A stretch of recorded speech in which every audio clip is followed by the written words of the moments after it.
नमो नमः।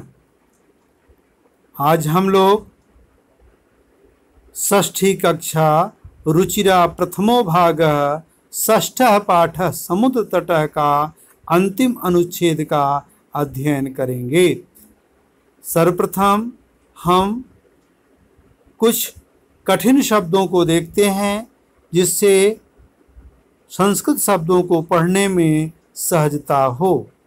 भारतस्य, भारत के, त्रिसृषु, तीनों दिशासु, दिशाओं में सन्ति हैं। अस्मात्, इससे, एव ही, कथ्यते कहा जाता है। पश्चिम दिशायाम, पश्चिम दिशा में, त्रयाणाम, तीनों का, अपि भी, सागराणाम, समुद्रों का, संगमः, संगम, भवति, होता है।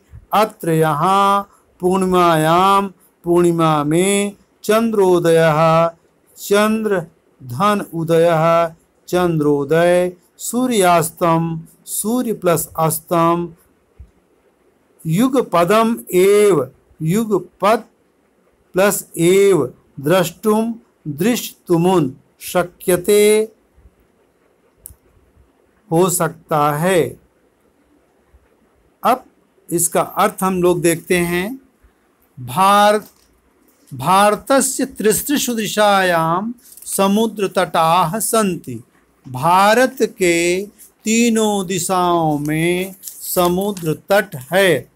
अस्मात् एव कारणात्, इस कारण से, भारत देशः प्रायद्वीपः इति कथ्यते, प्रायद्वीप कहा जाता है।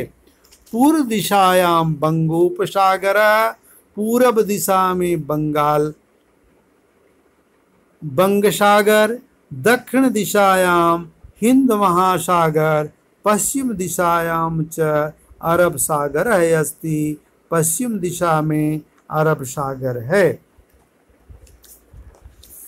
एतेषां त्रयाणाम अपि सागराणाम संगमः, इन तीनों समुद्रों का संगम कन्याकुमारी तटे भवति, कन्याकुमारी के तट पर होता है।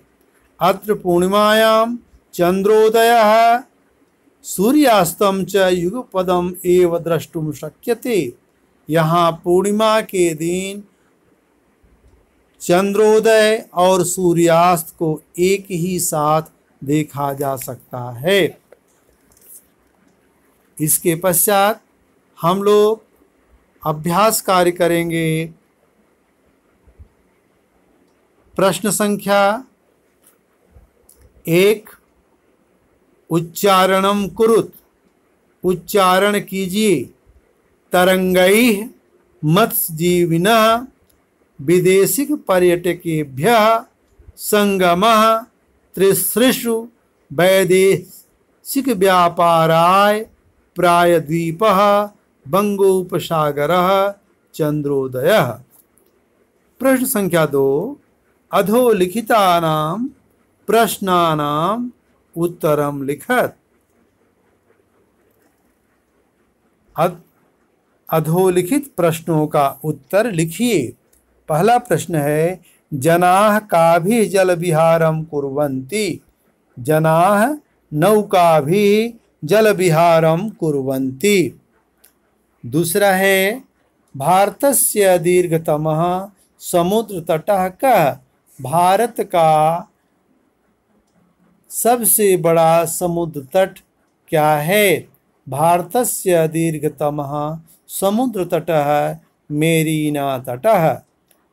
ग, जनाः कुत्र स्वैरं विरहन्ति। जनाः जुहू तटे स्वैरं विरहन्ति। घ, बालकाः बालुकाभिः किं रचयन्ति। बालकाः बालुकाभिः बालुकागृहं रचयन्ति। ङ, कोची तटः केभ्यः ज्ञायते। कोची तटः नारिकेल फलेभ्यः ज्ञायते। प्रश्न संख्या 3, मंजूषातः पदानि चित्वा रिक्त स्थानानि पूरयेत्। क कन्याकुमारी तटे त्रयाणां सागराणां संगमः भवति। ख भारतदेशः प्रायद्वीपः इति कथ्यते। ग जनाः समुद्रतटं पर्यटनाय आगच्छन्ति। घ बालेभ्यः क्रीडा रोचते। भारतस्य पूर्वदिशायां बंगोपसागरः अस्ति। प्रश्न संख्या 4।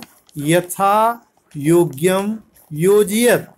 समुद्रतटः पर्यटनाय क्रीडनकं खेलनाय दुग्धं पोषणाय दीपकः प्रकाशाय विद्या ज्ञानाय। प्रश्न संख्या 5। तृतीया विभक्ति प्रयोगेण रिक्त स्थानानि पूरयेत्। तृतीया विभक्ति के प्रयोग से रिक्त स्थानों की पूर्ति कीजिए। पहला, जैसे उदाहरण दिया गया है, व्योमः मित्रेण सह गच्छति। मित्र में तृतीया विभक्ति लग जाएगी, मित्रेण।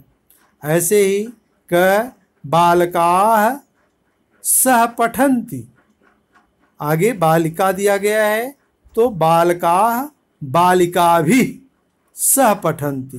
तडागः कमलैः विभाति। अहम् अपि खेलामि। अहम् अपि कन्दुकेन खेलामि। घ अश्वाः अश्वैः सह धावन्ति। मृगाः मृगैः सह चरन्ति। इसी प्रकार प्रश्न संख्या 6 है, जो वृत्तचित्र को देखिए। उदाहरण के अनुसार कोष्ठक में दिए गए शब्दों के साथ उचित वाक्य बनाइए। जैसे पहला है, रहीमः मित्रेण सह क्रीडति। दूसरा, रहीमः द्विचक्रिकया आपणं गच्छति। तीसरा, रहीमः कलमेन पत्रं लिखति। चौथा, रहीमः हस्तेन कन्दुकं क्षिपति। पांचवा, रहीमः नौकया जलविहारं कुर्वन्ति। रहीमः नौकया जलविहारं करोति। छठवां, रहीमः चषकेन जलं पिबति। सातवां, रहीमः तूलिकया चित्रं रचयति। आठवां, रहीमः वायुयानेन यह आगच्छत्। इसके पश्चात इसमें जो कोष्ठक में दिए गए उपयुक्त पद हैं, उनके द्वारा रिक्त स्थानों की पूर्ति कीजिए। कोष्ठकात् उचित पद प्रयोगेण रिक्त स्थानानि पूरयेत्। धनिकः निर्धनाय धनं ददाति। बालः पठनाय विद्यालयं गच्छति। ग सज्जनाः परोपकाराय जीवन्ति। घ प्रधानाचार्यः छात्रेभ्यः पारितोषिकं यच्छति। ङ शिक्षकाय नमः। धन्यवाद।